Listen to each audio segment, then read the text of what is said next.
Oh my gosh, y'all, my planner is finally here. I am so excited because I have been working on this planner for like a month or two now, and I have finally gotten the first set of samples and I can look through it and it looks so pretty. And I wanted to create this video because I'm basically documenting my process and kind of helping you guys with how to create and sell planners as well while I am in the process of pre-launching my planners. So I thought that this would be a really good video to do, showing you kind of like a planner reveal and also giving you some tips on how I created my planner step by step, kind of like the other video, but a little more detailed now that I've kind of gone through the process. So hopefully this is going to help you if you are at the beginning stages of creating your planner. So let's do the reveal. Okay, I have a total of 3 planners right now. They're all the same planner, but they're 3 different cover options. So I have this style right here. I call this my signature pink and gold style. So this is the pink and gold look. This is the one that, you know, the other planners that I had before, they had this same kind of theme, this same kind of design. So this is the first one.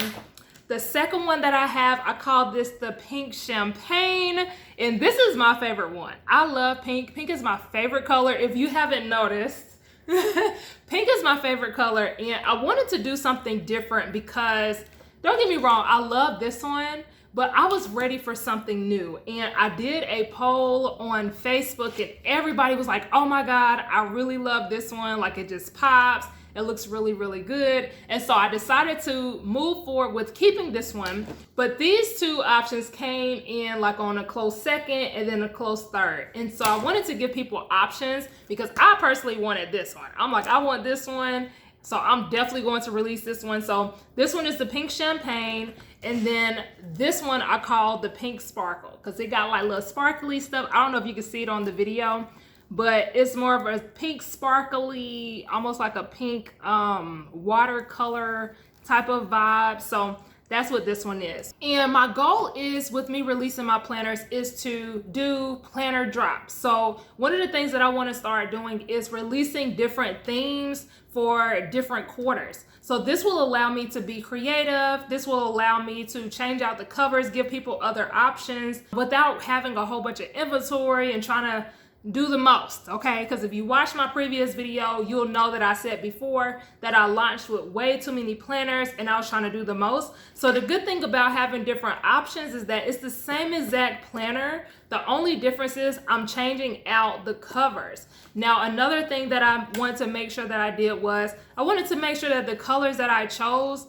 were pink because the inside is pink and black. And I didn't want to pick like a purple or a different color cover because then I was gonna have to edit the inside. So this is just a quick tip. If you want to have multiple cover options, try to keep it simple at the beginning. Try to create different options that are the same, or just do black and white in the inside and then you can go cover happy. Like, the inside is gonna be the same, the cover is gonna be different. So that's what I did. Shameless plug, if you are watching this video, I got a secret for you. I have a secret opportunity.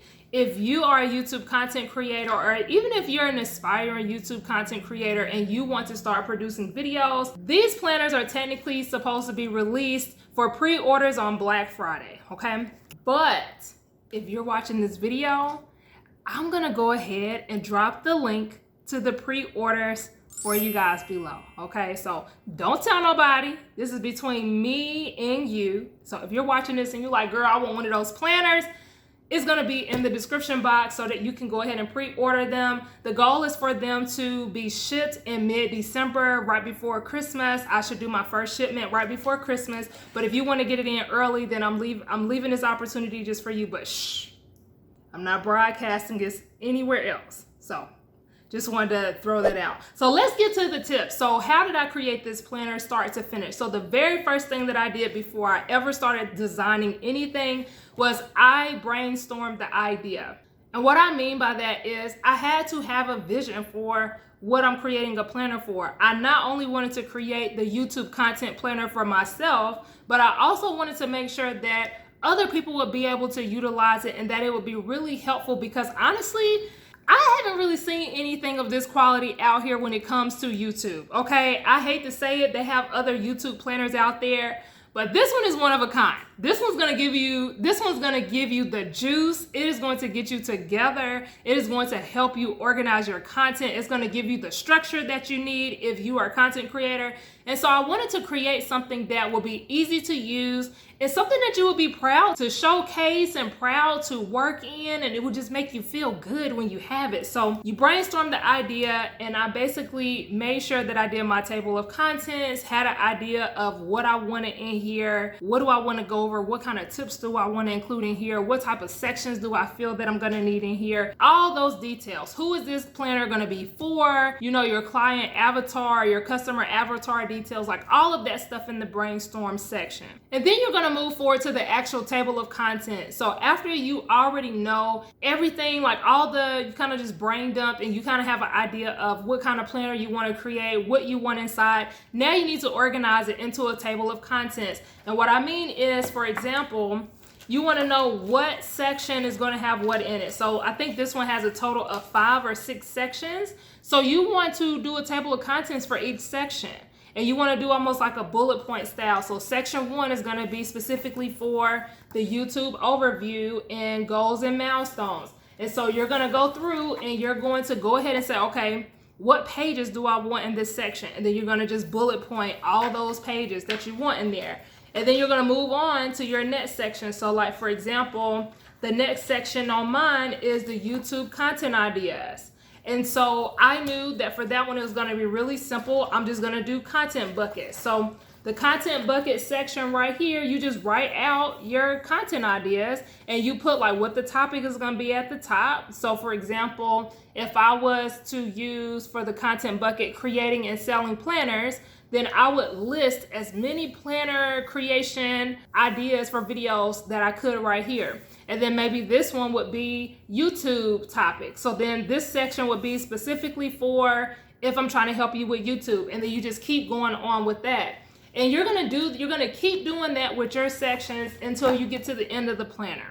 After you do that step, for me, I go ahead and style the cover. It's something about knowing what the cover looks like. You don't have to do this step next, but for me, I want to know what my cover gonna look like because the cover is gonna help me know what I want the inside to look like. And that's just my preference. So I went ahead and I designed the cover, had an idea of what I wanted that to look like, and then you move on to the next step. But I do want to kind of go over some details. I feel that in my opinion, the cover is the hardest thing to create. I even struggle with creating the cover. That's why once I have one, I'm like, okay, I'm just going to change out the color. This part is going to be the same. So how did I get this title? Because you can't necessarily create this in Canva. And I know I may get this question because I have like the gold titling and things like that. So what I did was this is what I did. If you go on Etsy, first of all, Etsy is your best friend if you are creating planners and journals, okay? They have templates on there for you that will really make the process easier. I personally don't use the templates to actually do the inside of the planner, but what I do purchase on Etsy is like the digital papers. So a digital paper is basically like a digital file that has different patterns, different styles. This is a digital paper that I purchased from Etsy, as well as this one. This one came in different color options. I think this one had like 8 to 10 different patterns. So it's the same design, but these are different colors. Like this stuff up here is different colors. It still has the gold, and those are gonna be released later on in 2024. But that's called a digital paper. You purchase digital papers on Etsy, you can actually utilize those for your planners and your journals. Just make sure you look at the commercial usage. Most of them come with commercial use as long as you're not trying to resell the actual digital paper. But you can get these for like $2, like $1 to $2, and then it really brings out the quality of your planners whenever you're using digital paper. Also, for the title, circling back to that, I actually purchased something that I think was meant to be like a logo. It was supposed to be maybe like a photography logo or something like that. And you basically purchase the template for it and you just plug in your title and your name or whatever. And I used it to create the title of my planner. And I've actually been using it for like some years now. All I do is just change out the verbiage. And that's why all of my titles look very similar, because I use that same thing that I purchased and I just plug in different verbiage. So that's how I create the title and things like that. And then I don't know if I mentioned this, but I actually style the cover in Canva. So I put all of this together in Canva. I don't know if I said that already. So after you've designed your cover, the next thing you want to do is write out your actual verbiage. So this is when I actually wrote the details in reference to what pages need what information.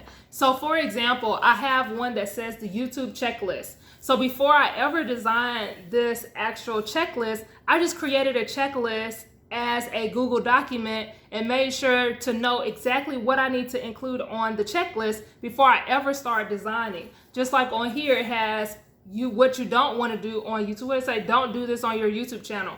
And so I actually wrote all this verbiage in a Google document for this specific page before I ever went into Canva. And you're going to do that for every single page that has verbiage. So I really had to do it for like this section. So this is how to create better YouTube thumbnails. And I have a lot of information in reference to how to create better YouTube thumbnails. And I think I have, let's see, video title ideas. So if you plan on having stuff like this in your planner, you want to create a Google Doc or Microsoft Word doc, whatever you use. You want to create something for that, so that way all you have to do is copy and paste it into your Canva design whenever you get to the designing process. So now that you've created your verbiage, now you can get to designing. So this is the fun part, or at least if you are a designer or if you can create different stuff. So now this is when you're going to be in Canva, and this is when you have to be creative. Now, if you are not really creative, this is what I would recommend, because don't get me wrong, I create my stuff from scratch, but because I've already created planners before, what I do is I utilize the boxes and the different things that I've already created in the past, and I curate it into what I'm going to be utilizing it for in the new planners. So technically, I'm not starting from scratch because I'm using my already pre-made templates that I've done in the past to be able to create this. But if you're starting from scratch, this is what I do. Go on Pinterest and create a vision board for your planner. You can do this for your cover as well. Go on Pinterest, create a board, and you're going to search for planners. Search for planners, journals. You can search for the page layouts, just different things that will give you an example of what you may or may not like, whether you like something really simple or whether you like including boxes or whatever, but this will give you an idea of what to create. So let's say you really like a checklist that you've seen on Pinterest. Now, obviously you're not gonna replicate the entire thing, but you're gonna try to create something that looks either similar to that or something that you'll normally get inspired and create something that works for whatever it is that you're doing. And that gives you a lot of inspiration whenever you're seeing different things that are out there, and you just kind of curate it into something that you like. So that way you're not starting completely from scratch and you're like, I have no idea how I want to create this page, if that makes sense. Another thing that a lot of people ask me when it comes to Canva is, can you use their templates? No, I would not recommend you use their templates, because there's a gray area when it comes to Canva where they don't want you like commercial selling their exact template. What you can do is utilize different things on their templates and plug it into your planner. So what do I mean by this? So let's say, for example, you saw that Canva had like this, they had a template, and in that template it had like some different boxes. I'm not saying that that's what this is, but I'm just using it as an example. Like how you see the different bullet points, and then you see like these lines, and it has like a cute little, so you might like that. So you can pull that off the template and curate it into something that you want. Change the colors out, you know, maybe change the sizing of the box or whatever, maybe add some stuff in, maybe take some stuff out. So you can do that. So what I like to do is I like to see different things that they've used, and it makes it easier. Instead of trying to search in elements, you may see some bullet point boxes or, you know, some styles of boxes that you like, and you can just plug that out and create it into something that you like for your specific planner and journal. I hope that makes sense what I'm saying. Another thing that I like to do with their templates is look at the fonts that they're using. So they will give you the plug for different fonts that you can use specifically for planners. So if you search for planners or journals and you find their templates, what I like to do is see what type of fonts they're using for like the titles and stuff like that. And normally you'll see some really cute ones and you're like, oh, that'll be really pretty for my planner.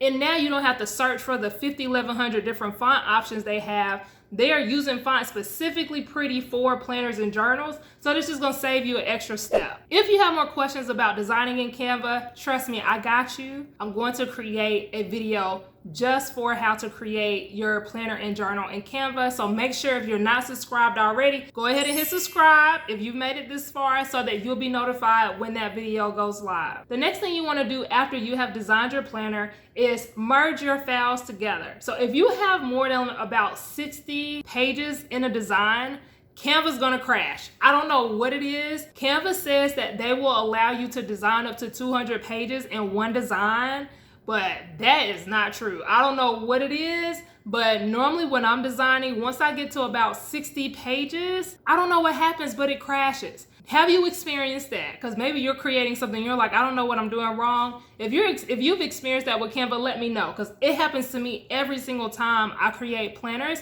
So this is what I do instead.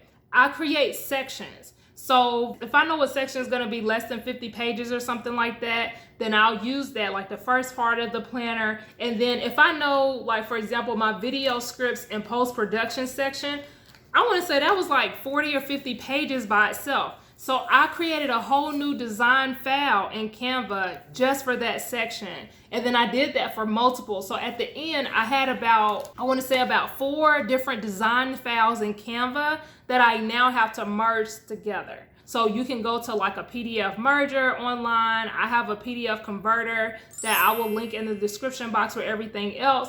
And that's how I merge my stuff. You can technically merge it for free, but typically you have to merge more than one time because when you merge, there's a whole nother process. But sometimes you just have to merge it again. You missed something or something didn't align the way you wanted it to and you got to go back and do it again. If you get the free version, it's only going to let you do it like once and then you got to wait like a day or so before you do it. So just get the paid version. It's like $6 a month and then just cancel it when you finish. But that's just like a shameless plug for the merger part. But you want to merge your planner together. After you do that, then you're going to order your samples. So you're going to order your samples, but before you order your sample, make sure you do the preview flip through so that you can make sure that your planner is flowing the way that you want. One thing that you will run into with your sections, you may find that because you want your section to always be on the right side. What you may find that is that sometimes the section is on the left side, like on the back end, and you have to go in. That's why I say you got to keep remerging it. But you have to go back in and fix it and do like little things. But make sure you look at that preview on whatever company you're printing with so that you can see and make sure that everything is flowing properly, and then you order your samples. So I ordered my samples with Lulu Printing. I actually have a video. I don't know if it's out just yet, but I have a video releasing on my experience with Lulu Printing. So I'm not gonna go into a lot of detail, but just in short, I recommend Lulu Printing. I think that their quality is really good. And that's how I get my samples. That's how I get my inventory for my planners. Once your planner arrives, now you're gonna do your review. So this is the step that I'm actually at. You're gonna do your review of your planner and then you're gonna start your revision process. So whenever you get your planner, you want to actually look at everything. You want to look at the cover, make sure the cover in the back is not blurry. You want to make sure that everything is spelled properly. You also want to have a second pair of eyes because you're so close to the project, you're probably going to miss some stuff. So you want to have about another 1 or 2 people kind of look over and give you their opinion, see if they find anything that you may have missed, because they're going to have fresh eyes. They're going to be able to look and see if anything is messed up. But you're gonna literally go from every single page and you're gonna see, like, is anything messed up? Is anything cut off? One thing, for example, that I had to do with my revision is that this is gray and it's supposed to be a different color. So you wanna look for stuff like that, and then you go back in and you make your revisions. If for some reason everything is perfect, which I haven't ordered a sample that was perfect yet, I'm just saying, but if for some reason your sample comes out perfect, then you're ready for the next step. So after you fix your sample, revise, get a new sample, and you approve of the final copy of it, now you're ready for pre-orders. You're ready to do your pre-orders, however that may look. You can do pre-orders for maybe a month, a few weeks, whatever your preference is. And in order to prep for your pre-order, you want to go ahead and do a photo shoot of your planner. So this is when you're going to start taking pictures of the covers. If you have different cover options, you want to do a whole photo shoot with your planner. You want to have different types. You want to do the flat lay, maybe put some pins or some pretty stuff around it. You want to take pictures of the overlook of it. And then you also want to get like some videos of you flipping through the planner. This will make it a lot easier when you start your pre-order process, because then people know what's in the inside. They kind of know what they're looking forward to when it comes to pre-orders. And once you're in the pre-launch phase, then you're pretty much ready to go. You done created your planner and you're ready to sell it. So let me know, did this help you guys? Do you have any other questions about creating and selling planners? I'm definitely going to continue to create more content in reference to this topic because I see that it is highly requested. In the other video that I did in reference to creating and selling planners, I mean, like, it's taking off. It's doing really, really well. So I see that there's a high demand for people who are interested in creating and selling planners. So definitely let me know any additional questions that you have. I would love to know your questions so that I can create more content for you guys, kind of going into more detail about creating and selling planners. But if you made it this far, go ahead and watch the video on my experience with printing with Lulu Printing. I think that they're a really good company, and in this video is going to give you a lot more details in reference to what to look for with your sizing, your pricing, all of those things. So definitely click the icon up here and check that video out next. But until next time, I'll see you in the next video. Bye.